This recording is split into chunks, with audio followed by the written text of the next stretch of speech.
ಇನ್ನು ಶಾಸಕರನ್ನ ವಿಶ್ವಾಸಕ್ಕೆ ತೆಗೆದುಕೊಳ್ಳೋದಕ್ಕೆ ಕೂಡ ಸಿಎಂ ಸಿದ್ದರಾಮಯ್ಯನವರು ಮುಂದಾಗ್ತಾ ಇದ್ದಾರೆ. ಇದೇ ಬುಧವಾರ ಸಿಎಲ್ಪಿ ಮೀಟಿಂಗ್ ಅನ್ನು ಕರೆದಿದ್ದಾರೆ ಸಿಎಂ ಸಿದ್ದರಾಮಯ್ಯ.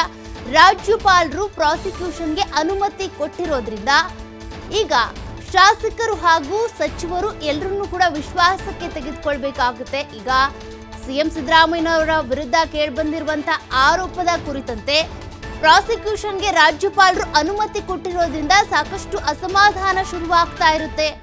ಒಳೊಳಗೇನೆ ಶಾಸಕರು ಸಚಿವರ ಮಧ್ಯೆ ಒಂದಷ್ಟು ಗೊಂದಲಗಳು ಶುರುವಾಗುತ್ತೆ.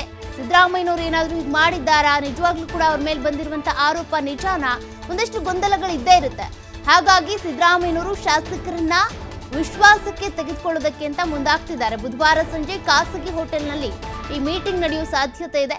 ಸಭೆಯಲ್ಲಿ ಎಲ್ಲಾ ಶಾಸಕರ ಬೆಂಬಲವನ್ನ ತಿಳಿದುಕೊಳ್ಳೋದಕ್ಕೆ, ಅಂದ್ರೆ ಎಷ್ಟು ಶಾಸಕರು ಈಗಲೂ ಕೂಡ ಅವರ ಬೆಂಬಲಕ್ಕೆ ನಿಂತಿದ್ದಾರೆ, ಯಾರಿಗಾದ್ರೂ ಅಸಮಾಧಾನ ಇದೆಯಾ ಅದನ್ನ ತಿಳಿದುಕೊಳ್ಬೇಕು.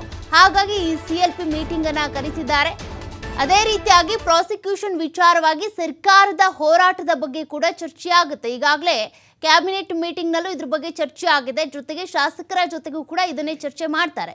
ಬಿಜೆಪಿ ಜೆಡಿಎಸ್ ನಾಯಕರ ಅಕ್ರಮಗಳ ಬಗ್ಗೆ ಹೋರಾಟ ಮಾಡೋದ್ರ ಬಗ್ಗೆ ಕೂಡ ಎಲ್ಲರೂ ಕೂಡ ಒಮ್ಮತದ ಅಭಿಪ್ರಾಯವನ್ನೇ ಇಟ್ಕೊಂಡಿದ್ದಾರಾ, ಯಾರಾದರೂ ಸಿದ್ದರಾಮಯ್ಯನವರ ವಿರುದ್ಧ ಅಸಮಾಧಾನ ಇಟ್ಕೊಂಡಿದ್ದಾರಾ, ಅದೆಲ್ಲದನ್ನು ಕೂಡ ತಿಳಿದುಕೊಳ್ಳೋದಕ್ಕೆ ಅಂತ ಸಿಎಂ ಸಿದ್ದರಾಮಯ್ಯನವರು ಸಿಎಲ್ಪಿ ಮೀಟಿಂಗ್ ಅನ್ನ ಬುಧವಾರ ಕರೆದಿದ್ದಾರೆ.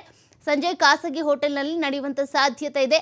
ದೋಸ್ತಿ ನಾಯಕರ ಅಕ್ರಮಗಳನ್ನ ತನಿಖೆ ನಡೆಸೋದ್ರ ಬಗ್ಗೆ, ಅಂದ್ರೆ ತನಿಖೆಗೆ ನೀಡಬೇಕು ಅನ್ನೋದ್ರ ಬಗ್ಗೆ ಕೂಡ ಚರ್ಚೆ ಮಾಡುವಂತ ಸಾಧ್ಯತೆ ಇದೆ. ಯಾಕೆಂದ್ರೆ ಈಗಾಗಲೇ ರಾಜ್ಯಪಾಲರ ವಿರುದ್ಧ ಗಂಭೀರ ಆರೋಪ ಇದೆ. ರಾಜ್ಯಪಾಲರ ಬಳಿ ಅನೇಕ ಕಂಪ್ಲೇಂಟ್ಗಳಿದ್ದಾವೆ. ಬಿಜೆಪಿ ಜೆಡಿಎಸ್ ನಾಯಕರ ವಿರುದ್ಧ ಕೂಡ ಅನೇಕ ಆರೋಪಗಳಿದ್ದಾವೆ, ದೂರುಗಳಿದ್ದಾವೆ. ಆ ಯಾವ ಆರೋಪಗಳಿಗೆ ಸಂಬಂಧಪಟ್ಟಂತೆ ಕೂಡ ರಾಜ್ಯಪಾಲರು ಕ್ರಮವನ್ನ ತೆಗೆದುಕೊಂಡಿಲ್ಲ.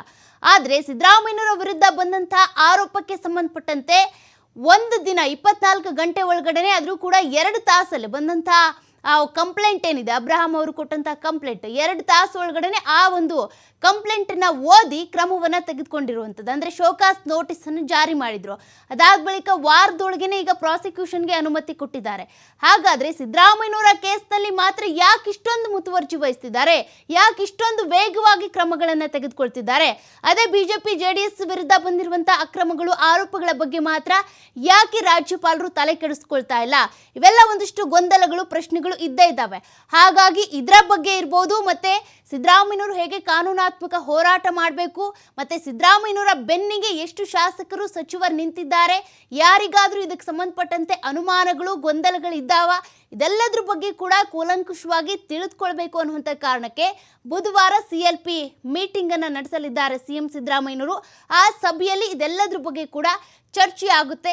ಕಾನೂನಾತ್ಮಕವಾಗಿ ಹೋರಾಟ ಮಾಡೋದಕ್ಕೆ ನಾನು ಸಿದ್ಧನಿದ್ದೇನೆ, ನೀವು ಕೂಡ ನನಗೆ ಬೆಂಬಲ ಕೊಡಿ ಅಂತ ಸಿದ್ದರಾಮಯ್ಯನವರು ಈ ಒಂದು ಮೀಟಿಂಗ್ನಲ್ಲಿ ಚರ್ಚೆ ಮಾಡಲಿದ್ದಾರೆ.